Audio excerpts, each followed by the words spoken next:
Randonneuses, randonneurs, fidèles amis de Rive 54, je vous salue. Voilà, il y a une quinzaine de jours, on avait commencé à filmer les villages anciennement où il y avait les mines, etc., etc. Finalement, on a trouvé que le projet n'était pas si mal que ça. Alors on est revenu dans le coin et on est actuellement au niveau de Sancy, Sancy-Haut. En bas, vous avez Sancy-Gare, juste avant Audun-le-Roman. Dans le fond, derrière vous, là-bas, c'est Audun-le-Roman. En direction par là-bas, tout au fond, vous commencez à voir les premières maisons qui descendent vers Fontoy. Et puis devant nous, c'est Aumesse, qui est à une quinzaine de kilomètres en gros de chez nous. Alors on va essayer de faire tout ce circuit-là et puis on va essayer de vous faire une émission. Alors on a une chance terrible, c'est d'avoir un soleil absolument magnifique qui dure depuis pas mal de temps quand même. On est trop gâtés, mais je ne sais pas si ça va durer bien longtemps.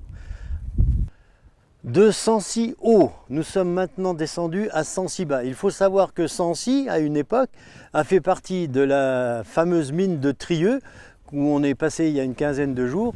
Et je vous rappelle quand même que l'événement principal en 1963, ça a été les 79 jours de grève des mineurs qui ne voulaient absolument pas que leur mine ferme.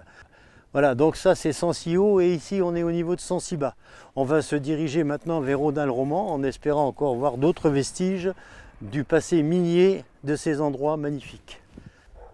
Alors on a voulu continuer notre route et puis finalement on se retrouve en Angleterre du côté de chez Harry Potter et le cimetière de Poulard.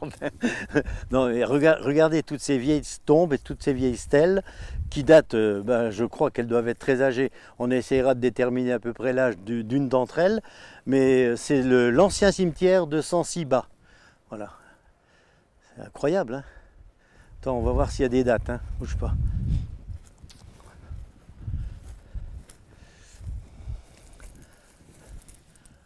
Là, on n'arrive pas à lire, malheureusement. Peut-être celle-là. Oh là, c'est incroyable les tombes qu'il faisait. Hein.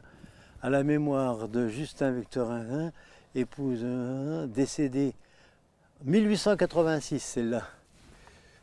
Tu te rends compte et regarde un petit peu les structures, c'est incroyable. Hein. L'exemple de cette stèle, par exemple, c'est une dame qui est décédée en 1886. Et vous voyez un peu comme c'était décoré à l'époque. Hein. Alors là, à l'intérieur de ce cimetière, il y a les vestiges d'une ancienne église, hein, je pense, parce qu'on dirait que ça, c'est un hôtel hein, où ils faisaient les cérémonies des messes, etc. Je pense hein, que c'est ça. On ne peut pas l'affirmer, mais on pense que c'est ça. Toutes des décorations. Enfin voilà, ça c'est un petit peu dommage. Les pierres, elles commencent à se détacher.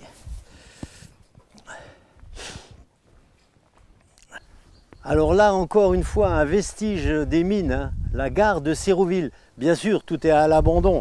On est sur la voie ferrée qui vient d'Audun-le-Roman et qui va desservir. Est-ce que vous vous rappelez, quand vous êtes sur la voie rapide, entre Villers-la-Montagne et l'autre village, comment que c'est ? Avant Villerue, il y a un village. On passe un pont de chemin de fer. C'est cette voie de chemin de fer là qui passe là-bas et qui descend vers Micheville pour alimenter les villes, les usines de Micheville dans l'ancien temps. Voilà. C'est des vestiges, hein, ça vraiment pour être des vestiges, c'est vraiment des vestiges. Mais enfin, il faut savoir que c'était la gare de Sérouville, une gare où tous les trains de minerais passaient par là. En partant de la gare de Sérouville, on a longé la voie ferrée qui se dirige vers Bréhain-la-Ville. Et puis voilà, on est sur le pont Eiffel de Sérouville. Alors regardez un peu cette vue splendide que l'on a d'en haut de ce pont. C'est facile d'accès. Hein. Vous longez un petit peu la route et vous avez un accès tout de suite sur le pont de Sérouville. Alors ici, regardez comme c'est resté propre. Et on appelle le pont Eiffel parce que vous avez vu un peu tous ces rivets qui sont tout le long. Ce sont des rivets de la méthode de Gustave Eiffel quand il a fait sa tour Eiffel. C'est le même, c'est pour ça qu'on le nomme d'ailleurs le pont Eiffel. Ah, ça sent bon Romain, il y a une odeur de bois brûlé. Alors faites bien attention si vous avez l'intention un jour de venir sur le pont de Sérouville. Au niveau, à peu près à la moitié du pont, vous avez une trappe qui permet de descendre dans les soubassements inférieurs du pont. C'est un petit peu dangereux, donc faites bien attention si vous venez par ici. En bas, vous voyez ce petit ruisseau qui coule, ben, c'est la Crune hein, qu'on a déjà filmé depuis sa source, donc à Crune, cité, jusque Longuillon. C'est la Crune qui passe en bas. Vous voyez, d'ailleurs, quand même, ce pont, il a enjambé une bonne vallée, la vallée de la Crune. Bon, ben, après avoir passé un petit peu sur ce pont Eiffel, on se dirige maintenant à l'entrée de la mine entre Sérouville et Hérouville. Mais on a encore des kilomètres à faire, hein, t'es pas arrivé mon gamin. Hein. On a contourné le village de Sérouville, on est descendu en bas en direction d'Hérouville et on a trouvé un petit chemin pour vous montrer un petit peu le pont Eiffel vu d'en bas. Voilà, donc on est dans la vallée au niveau de la Crune et le pont Eiffel est juste derrière nous, vous le voyez là. C'est bien, hein. Et tout à l'heure, il y a une paire de minutes, et ben on était là-haut. Et maintenant, on est en bas. Donc on est monté maintenant sur la plaine entre Sérouville et Hérouville et on est au niveau de l'aéroclub Nord-Lorraine. C'est un tout petit aérodrome hein, qui se situe entre Filières, donc les bois de Filières qui sont sur ma droite, et puis Hérouville-Sérouville qui est sur ma gauche en bas. On voit d'ailleurs le clocher de Sérouville. Il y a quand même un petit peu d'animation, souvent, et puis voilà, c'est un petit aérodrome qui vaut le coup d'être... Il y a des fêtes hein, de temps en temps sur l'aérodrome, donc ça se passe très bien. On a retrouvé Jean-Claude au niveau de la base d'aéromodélisme. Il y a un magnifique avion, mais il n'y a pas un peu trop de vent pour voler aujourd'hui? Non, ça va quand même. Il est dans l'axe de la piste. Alors. Ah d'accord, d'accord. Bon, Romain, tu montes pas dans l'avion là. Hein? Interdit, Romain. Fais pas le fou. C'est bien, c'est une belle passion, hein, l'aéromodélisme. C'est une belle passion. Au niveau de l'aéromodélisme, est-ce qu'il y a moyen pour des gens de faire partie de l'association d'aéromodélisme? Oui, bien sûr, c'est un club qui est sur le plateau de l'aéroclub de Nord-Lorraine. Hein, d'accord. Et tout à fait, on a un club ici où il y a à peu près une trentaine de membres. Ah quand même, 30 membres, moi c'est bien. Et chacun possède son avion. Oui. Ah ouais. Et parfait. Bien sûr, on accueille des jeunes hein, pour les former à la construction et puis au pilotage.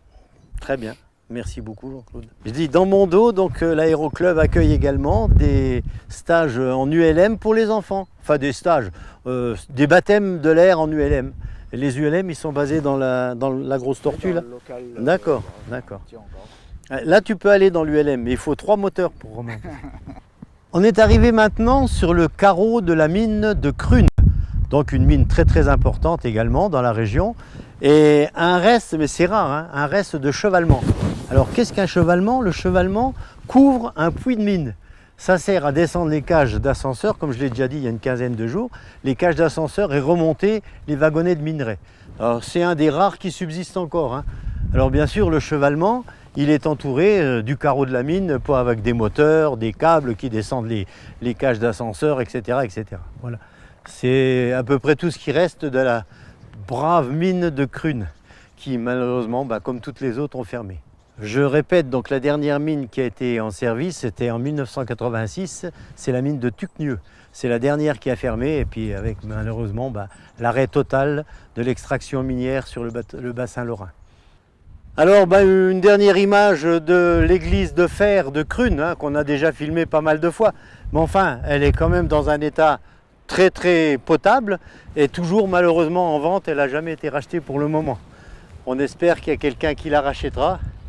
L'intérieur, on l'avait visité avec le chemin de croix taillé dans les pierres de mine par les mineurs de l'époque.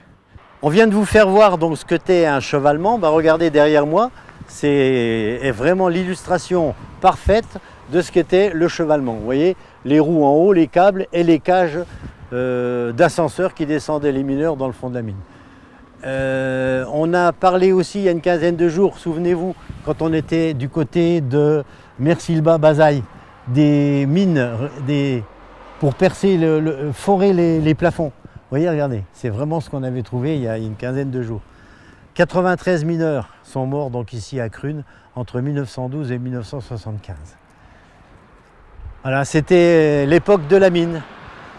On va se diriger maintenant vers Aumesse, qui est à quelques kilomètres de là, pour voir là un musée de la mine.